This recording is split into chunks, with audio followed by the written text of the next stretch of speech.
Саламатсыздар ма? Менің есімім Мырыскүл. Мен сіздерге қазір Livegood компаниясы туралы қазақша мағлұмат қалдырғым келіп отыр. Мен Алматы қаласынан боламын.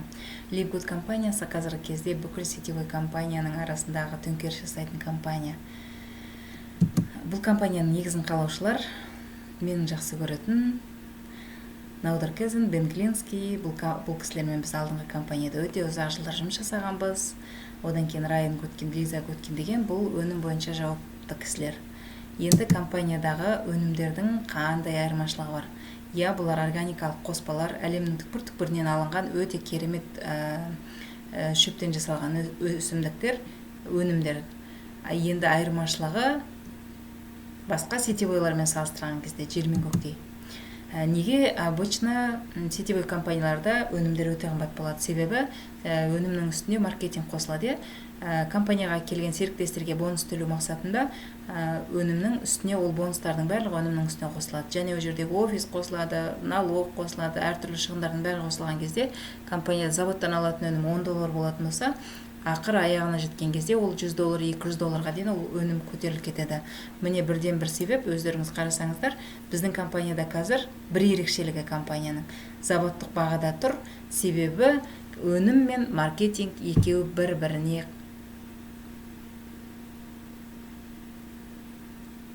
екі отдельно жақта.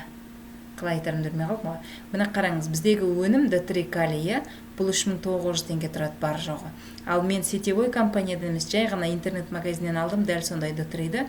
Бұл 3400 рубль, яғни 20 000 теңге тұр. Өздеріңіз ойлаңыздаршы, қандай бешеный сума қосылып тұр үстіне. Енді біздің компанияның тағы көптеген артықшылықтары бар. Өзі бизнес бастауға мүмкіндік, оңай мүмкіндік. Барлық адамға кім ақша тапқысы келеді, бәріне мүмкін. Ол бар жоғы $50, 24 000 теңге. Ал енді компаниядағы шақыру бонусы 50%. Яғни $50 адам жаздыңыз ба, $25 уже сіз тауып тұрсыз деген сөз. Және көптеген артықшылықтар бар. Бұлардың барлығы мен қазір рет-ретмен айта бастаймын. Компанияға міне $50 тіркелдіңіз. $50 ішіне не кіреді? $40 сіз компанияға мүше боласыз. А мүшелік сізге не береді? Жаңағы мен айтып көрсетіп кеткен заводтық бағадағы өнімдерді алуға мүмкіншілік береді. Және маркетингтен ақша табу үшін ай сайын сіз абонементтік төлем дейді, біздің тілде айтқанда активация дейміз.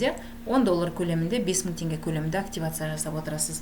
Міне осы нәрсені жасасаңыз болды, компаниядан келетін бүткіл мүмкіншілік сізге ашық.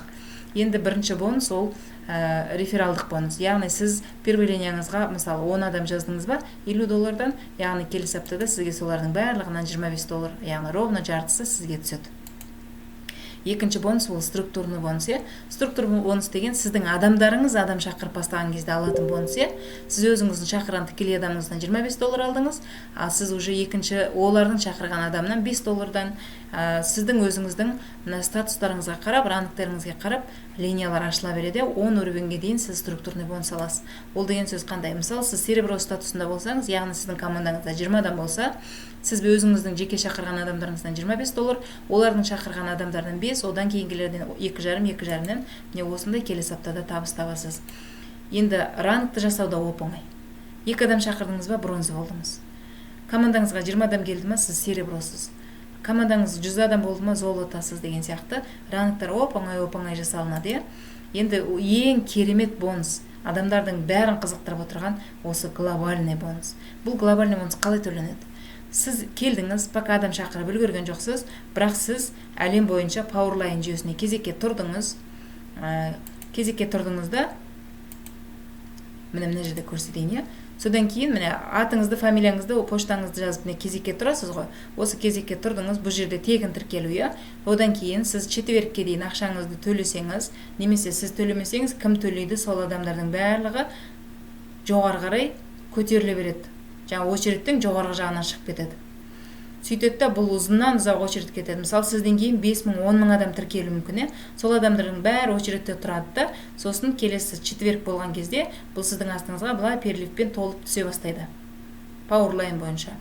Өстіп түсе бастайды. Содан кейін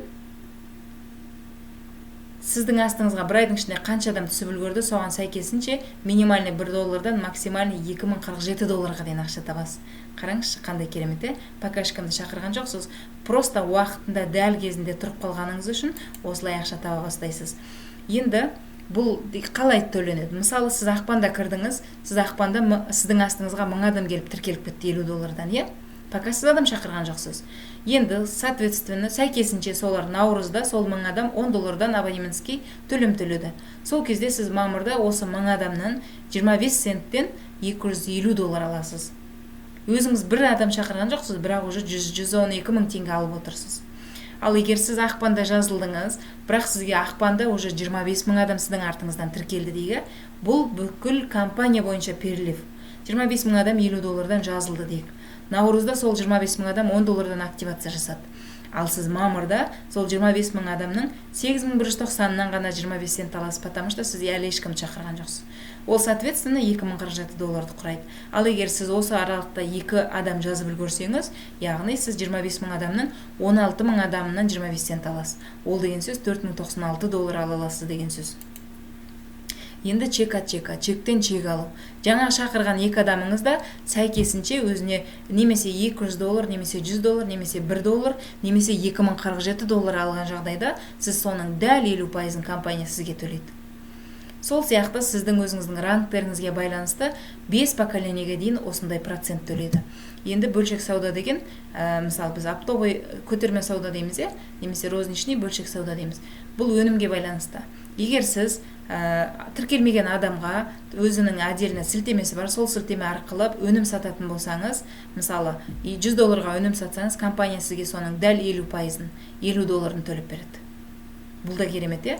Бұл да тоже статусқа байланысты 10 линияға дейін ашылады, яғни 75%. Яғни сіз $100 бір өнім сататын болсаңыз, командамен басқа розничный сілтеме бойынша өнім сататын болсаңыз, соның 75%-ын сізге компания қайтаруға дайын. Сатылымнан түсетін бонус деген, бұл енді басқа тағы бір түрлі бонус. Бұл да өнімге байланысты. Мысалы, сіз магазин ашып алдыңыз, сетевоймен айналысқан жоқсыз, магазин ашып алдыңызда $250 өнім сатып алдыңызда, соны сатумен айналыстыңыз. $250 сізге 50% скидка берген, жаңа қайтарып берген, және дополнительный үстіне осы аппарат үшін тағы 10% скидка береді. Ал егер сіз магазиніңізді ашып алып $50,000 өнім сатып отырған болсаңыз, сіздің $25,000-ыңызды келесі аптада қайтарып береді 50%-ын, және қалған $25,000-дан және 50% скидка жасайды. Сонда максималды түрде 75%-ға дейін скидка жасайды компания өнімге. Енді соңғы бонус пул бонус. Яғни компанияның бүткіл әлемдік товар оборотынан 2% бөлінеді. Бұл 2% кімдердің арасында бөлінеді? Именно бриллиант жасаған, статусын жасаған адамдардың арасында бөлінеді. Компанияда қаңтарда бір ғана бриллиант болды, өзі жаңа ғана ашылды ғой, компания өзі. Январда ғана ашылды, е? Қаңтарда бірақ бриллиант болды, ол және қаңтарда 2% товар оборот деген $36,000 құрады. Яғни бір ғана адам $36,000 алды. Енді ақпанда уже тағы бір бриллиант шықты. Ақпандағы 2% товар оборот ол $60,000-дан асты. Яғни 2 адам соны $30,000-дан бөліп алады деген сөз. Қанша адам, қанша бриллиант болса, пул бонус деген міне сонша адамның арасында бөлінеді. Міне осындай керемет маркетинг. Ал егер сіз қазір үлгерем десеңіз, жаңа Powerline жүйесіне тіркеліп, ешқандай адам шақырмастан $2047 алып үлгеремін десеңіз, төмендегі сілтемеге өтіп, сілтемеге тіркеліп үлгеріңіз. Рахмет, сау болыңыз.